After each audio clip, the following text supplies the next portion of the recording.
और समाजवादी पार्टी के अध्यक्ष श्री अखिलेश यादव का वक्तव्य इस ओर सबका ध्यान आकर्षित करता है। ये दोनों वक्तव्य न केवल इनके सनातन धर्म विरोधी चरित्र को उजागर कराता है, बल्कि इनकी उस गिद्ध दृष्टि की ओर भी सबका ध्यान आकर्षित करता है जो लगातार इस महाकुंभ के खिलाफ पहले दिन से दुष्प्रचार कर रहे हैं। इनका ये बयान न केवल सनातन धर्म पर प्रहार है, बल्कि निंदनीय भी है और शर्मनाक भी। कांग्रेस अध्यक्ष का यह कहना कि प्रयागराज कुंभ में मौनी अमावस्या के दिन हजारों लोग मर गए, हमें अफसोस होता है। एक इतना वरिष्ठ नेता, कांग्रेस देश की जो सबसे पुरानी पार्टी है, उसके अध्यक्ष से अपेक्षा की जाती है कि वो एक मर्यादित बयान देश की संसद में रखें, और इतना गुमराह करने वाला बयान, झूठ पे झूठ, ऐसे ही समाजवादी पार्टी के अध्यक्ष का बयान, एक प्रतिस्पर्धा दोनों दलों में है, कौन कितना सनातन विरोधी वक्तव्य दे सके। ये कहना कि कोई आंकड़े नहीं दिए गए, यहां से प्रशासन से जो बयान जो आंकड़े दिए गए, उन आंकड़ों को मैंने भी सबके सामने रखा। घटना दुखद थी, हर व्यक्ति दुखित था, और जितने क्विक रिस्पांस से मेला प्रशासन, पुलिस, एनडीआरएफ, एसडीआरएफ, सिविल डिफेंस, इन सब ने मिलकर के घायलों को हॉस्पिटल पहुंचाने का काम किया, अपने आप में एक मिसाल है। करोड़ों लोग प्रयागराज में उस दिन उपस्थित थे। ये दोनों दल चाहते थे और सनातन धर्म विरोधी चाहते थे कि बड़ा हादसा हो जाए।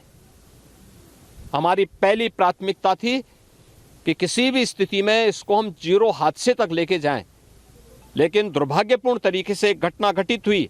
लेकिन जितने क्विक रिस्पांस से प्रशासन ने और सभी संबंधित संस्थाओं ने कार्य लेकर के उन्हें हॉस्पिटलाइज किया, उसमें कुछ लोग उस हादसे के शिकार हुए, वह दुखद है। उन सभी परिवारों के प्रति हम लोगों ने अपनी संवेदना भी व्यक्त की और उसके लिए कुछ आर्थिक मुआवजा भी घोषित किया।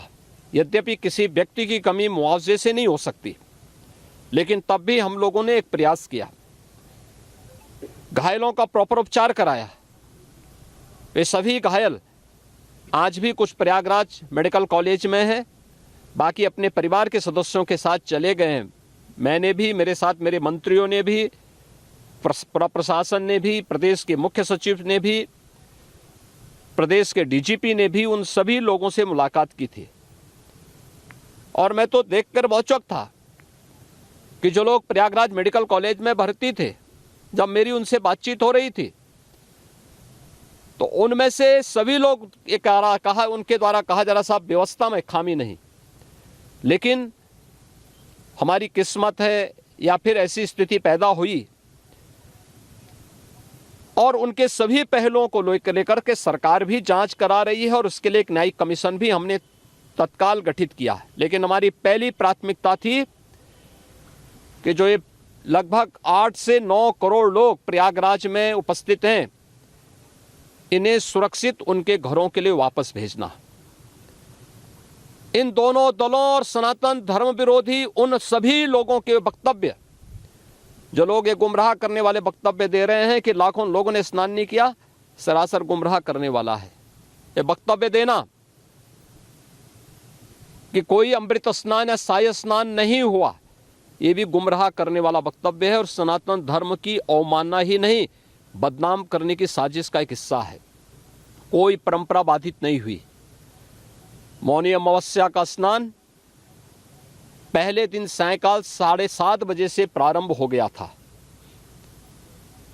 और अगले दिन पूरे दिन भर देर सायंकाल तक मौनी अमावस्या का मुहूर्त था। स्वाभाविक रूप से अखाड़ों ने हादसे के तत्काल बाद मेला प्राधिकरण के साथ बातचीत करके अपने स्नान को स्थगित किया था कुछ देर के लिए। और फिर जब मेरी उनसे बातचीत हुई दोपहर के बाद, सभी अखाड़े और पूज्य संतजन, आचार्य महामंडलेश्वर, वे इस स्नान का हिस्सा बने और वही परंपरागत तरीके से सभी स्नान भी हुए। इस महाकुंभ में 3 अमृत स्नान थे, मकर संक्रांति, मौनी अमावस्या और बसंत पंचमी। इन तीनों में अमृत स्नान हुए जिसमें सभी अखाड़े भागीदार बने। पौष पूर्णिमा से आयोजन प्रारंभ हुआ। समाजवादी पार्टी के अध्यक्ष का यह वक्तव्य भी कि सरकार ने 100 करोड़ की घोषणा की थी, मुझे लगता है कि उनको बयान थोड़ा पढ़ना चाहिए। ये लोग 12 बजे सो करके उठने वाले लोग हैं। कार्यालय स्टाफ जिस प्रकार का इन्हें नोट बना करके देता है, ये उस प्रकार का वक्तव्य बना करके सामने प्रस्तुत करते हैं और फिर उसके अनुसार उसको लीडर के रूप में नहीं बल्कि एक रीडर के रूप में सबके सामने उस वक्तव्य को पढ़ करके अपनी जगहंसाई करते हैं और राजनेताओं की भी जगहंसाई करते हैं।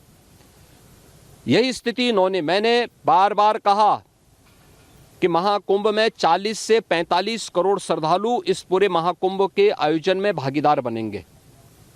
और मुझे बताते हुए ये भी प्रसन्नता है कि पिछले 22 दिन के अंदर इस महाकुंभ में 38 करोड़ श्रद्धालु अब तक यहाँ आ चुके हैं। अगले 22-23 दिन तक ये आयोजन और चलेगा। इन 22 दिनों के अंदर भी श्रद्धालुओं के आने की पूरी वो है। आज भी आप देख रहे होंगे, कल बसंत पंचमी अंतिम अमृत स्नान संपन्न हुआ। माघी पूर्णिमा 12 फरवरी को और महाशिवरात्रि 26 फरवरी को होगा। करोड़ों की संख्या में देश और दुनिया का हर श्रद्धालु आना चाहता है। आज भूटान के महामहिम नरेश ने भी यहाँ पर अपने देश के तमाम लोगों के साथ में इस आयोजन में वे सहभागी बने। पूरी दुनिया आ रही है, लेकिन इन दलों ने जिन्होंने सनातन धर्म के खिलाफ सफारी लेकर के एक षड्यंत्र करने में लिप्त हैं, इनका षड्यंत्र कामयाब नहीं होगा।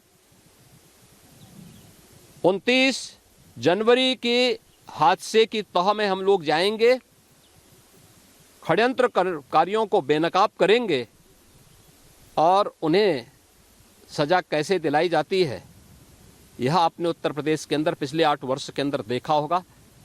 आगे